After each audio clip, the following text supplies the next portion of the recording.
and then I do the second rinse in here. John Jenna yo, all to na e no một sò lo đi. You got that right. Yeah. Yeah, I'm. Thinh mong cổ John Chai kinh cưng cổ đi. Nè. Không có tiền. John Jenna yo. Nó phải nuôi nó bắt đầu lo. Hey nha, chị có bùi yêu không? A lot of fish. Có chị yêu cũng được cái đâu Yeah, just toss it in here. When you're done, yeah, when you rinse, toss it here, and I'll do the last one. Oh my god, you still have corn over here, my dear. Okay, give me that so I can wash that. Right? Yeah. Sau nuôi cái đê hồ lọt nữa. Cho nó về bây giờ một kia ra nếu mà cho chiều lấy chở nó ra. thì nếp lên dễ đó chị. Có một cốc bread crumb cho là chia cái gì có một nước crumb cái đó. Kia tròn cho chở nữa cho nó. What you call it? What kind of bread?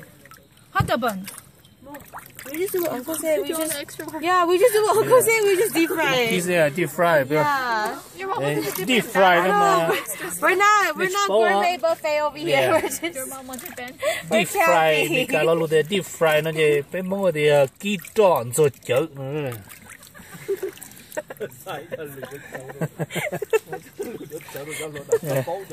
Cho lúa mà đấy, bây giờ là cho lúa mà deep fry như là bao lúa deep fry sao?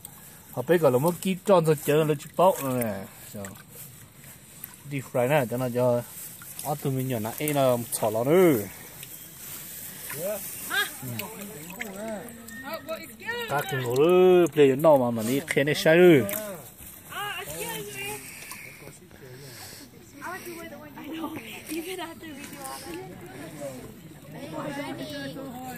Chỉ mua chỉ tàu đó, cho thiên mong của nó mà bắt chỉ tàu đó á. Đồng chỉ tàu đó nè. Thì tao nói gì à? Pay yan chi quá chứ? Lan gì? Yan chi nè, nên bao yan chi, lan gì nè. Bỏ tan thì yan chi kia nè. Tôi camping mà. Đó thiên mong của mà chấp lại ư. Đâu giả dish nữa. Có lan gì nào, có giả thôi. Gì mà. Okay. Đó, cái xéo vào bây giờ. Xéo cho mò cho cái tỏ tôi lò.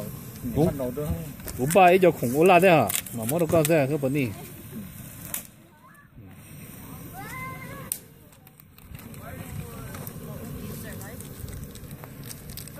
Tại là phê ư khó chở vậy phê ư gì cũng khó được tê sao?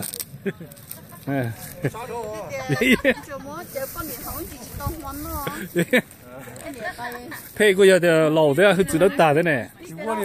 Này hơi chữ đất ta này. Bây giờ là cho lúa hậu rồi. Xem nó phê lẩu kia nữa. Tập bên hồ phê lái lẩu là hơi chữ đất ta. Có cho ngay nữa. Có cho. Hey, shoot cái bò. Nếu muốn từ. Too close. Yeah. True. Oh my gosh. Thì bên nó cho nhiều junior nó toàn play á chứ, play playing. Spades. Oh, wait, not spades. Hold on. Attack and defense. Okay.